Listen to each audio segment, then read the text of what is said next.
झुगी असांजी कखन पननि जी नज़र उन ते ॿिया दुश्मननि जी ॿिनि वक़्तनि जी रोटी ॿिनि वक़्तनि जी मानी जेका असांखे बची आहे उहो आहे असांजो पाणी जंहिंमां असांजा अन्न जा बदाणा थियनि था।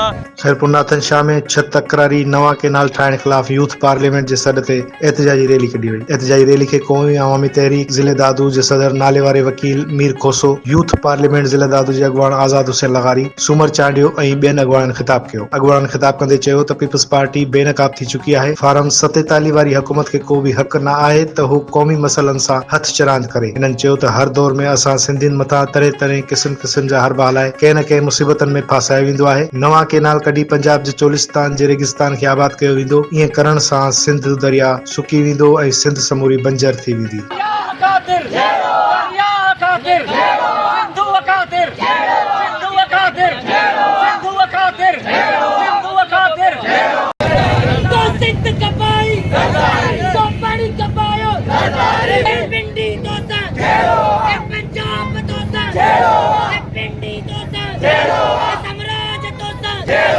करोड़ सिंधी अवाम के वट खर्ची त बेदखल करण जी साज़िश है जेका इन ज़रदारी टोले रखी है। सिंध जो 7 करोड़ बाज़मीर ऐं बाग़ैरत अवाम इन साज़िश के कॾहिं क़बूल कोन कंदो। कॾहिं चश्मा झेलम लिंक केनाल जे नाले सां, कॾहिं ग्रेटर थल केनाल जे नाले सां, कॾहिं मैदनी वसीला, कॾहिं सिंध जो कोयलो।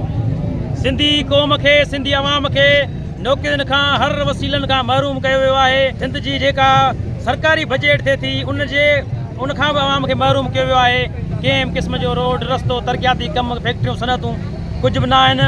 सिंध जो आख़िरी सहारो जेको कुदरती आहे, जेको कंहिं ज़ालिम हुक्मरान न आहे ॾिनो, उहो आहे सिंध जो पाणी। ऐं उन ते धाड़े जी कोशिश ही पहिरीं न आहे, हे बार बार कोशिशूं थींदियूं रहियूं आहिनि, जंहिंमें तरबीला डैम आहे, मंगला डैम आहे, उनखां पोइ भाषा ठाहिण जी कोशिशि पई थी थिए, कालाबाड़ी डैम ठाहिण जी कोशिशि थी थिए। हाणे इन्हनि सभिनी शयुनि जे हूंदे झुगी असांजी कखन पननि जी नज़र उन ते ॿिया दुश्मननि जी ॿिनि वक़्तनि जी रोटी ॿिनि वक़्तनि जी मानी जेका असांखे बची आहे उहो आहे असांजो पाणी जंहिंमां असांजा अन्न जा बदाणा थियनि था। हीअ 5 क़ौम पलिजी रही आहे।